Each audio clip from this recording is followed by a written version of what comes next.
வந்து இந்த வெள்ளை சோள மாவு வந்து நான் கழுவி நல்லா க்ளீனாக அரைச்சி வச்சுருக்கிறேன்.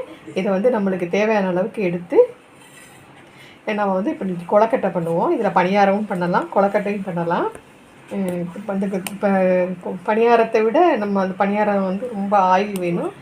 அது இல்லாமல் நம்ம வந்து ஆவியில் வேக வச்சு நம்ம எடுக்கிற இது வந்து நம்மளுக்கு எவ்வளோ வேணுமோ இதை எடுத்து நம்ம தண்ணியில் கலந்து அடுப்பில் வச்சு நம்ம காய்ச்சி நம்ம கொழக்கட்டை பண்ண வேண்டியதான்.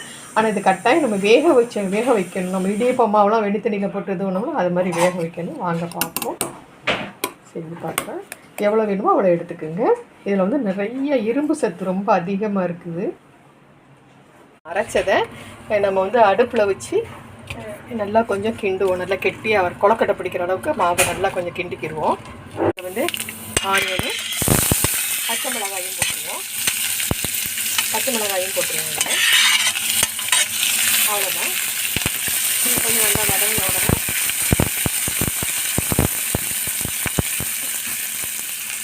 இது கொஞ்சம் கருவேப்பிலை போட்டுருவோம்.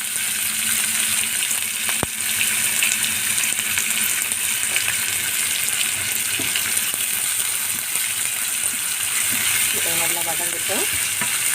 இது கொஞ்சம் நல்லா வதங்கின உடனே நம்ம வந்து கொஞ்சம் பெருங்காயம் லாஸ்ட்டு.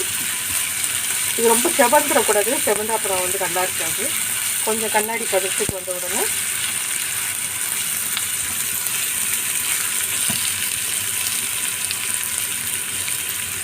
பாருங்கள், இப்போ நல்லா கண்ணாடி பதத்துக்கு வந்துருச்சு. இதில் வந்து நல்ல பெருங்காயம் போட்டுக்கோங்க. நம்மளுக்கு தேவையான அளவுக்கு பெருங்காயம் போட்டுருவோம். அவ்வளோதான். இந்த பெருங்காயம் போட்ட உடனே கருகிடக்கூடாது. நம்ம வந்து ஆஃப் பண்ணிடுவோம். ஸ்டவ் ஆஃப் பண்ணிடுவோம். அவ்வளோதான். இதை வந்து நம்ம அந்த கொழக்கட்டை மாவில் போட்டு எல்லாத்தையும் ஒன்றா சேர்த்து நல்லா பிசைஞ்சிடுவோம்.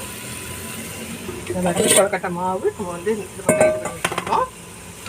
அதில் நம்ம தாளிச்சதை எல்லாமே நம்ம இதை கொட்டிடுவோம். கொட்டிட்டு ஒன்றா நல்ல கையில் சப்பாத்தி மாவு பிசைகிற அளவுக்கு நல்லா பிசைஞ்சிடுவோம். பிசைஞ்சிட்டு கொழக்கட்டை பிடிப்போம். உப்பெல்லாம் மெதவே போட்டு நம்ம இது பண்ணிட்டோம். இப்போ கடைசியாக தேங்காய் பூ மட்டும் போட்டுக்கிறோம். இல்லை நீங்கள் வேணும்னா குட்டி குட்டியாக வேறு கட் பண்ணி கூட போட்டுக்கிறலாம். இதை சேர்த்து இப்போ நல்லா கலக்கிடணும். ஒன்றா கொழக்கட்டை பாருங்களேன், நம்ம வைக்கும் போது கொஞ்சம் லூஸாக இருக்கும். கொஞ்சம் நேரம் நல்லா கொழக்கட்டை பிடிக்கிற அளவுக்கு வந்துடும். நம்ம இதெல்லாம் ஒன்றா சேர்த்துட்டு நீ கொழக்கட்டை பண்ணி வச்சுருவோம். பாருங்கள், நம்ம இட்லி பாத்திரத்தில் நம்ம எல்லாத்தையும் எடுத்து வச்சுட்டோம்.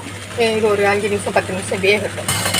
வெந்ததுக்கப்புறம் பார்ப்போம். மாவு ஃபுல்லாக நல்லா பிசைஞ்சு நம்ம கொழக்கட்டை மாதிரியும் இந்த உருண்டையாகவும் நம்ம பிடிச்சி வச்சுட்டோம். ரொம்ப டேஸ்ட்டாக இருக்கும். ஆவியில் வேகட்டும். நம்ம பார்ப்போம். பாருங்க, நம்ம கார கொழக்கட்டை நல்லா செஞ்சாச்சு. இது சோளத்தில் செஞ்சுருக்கோம்.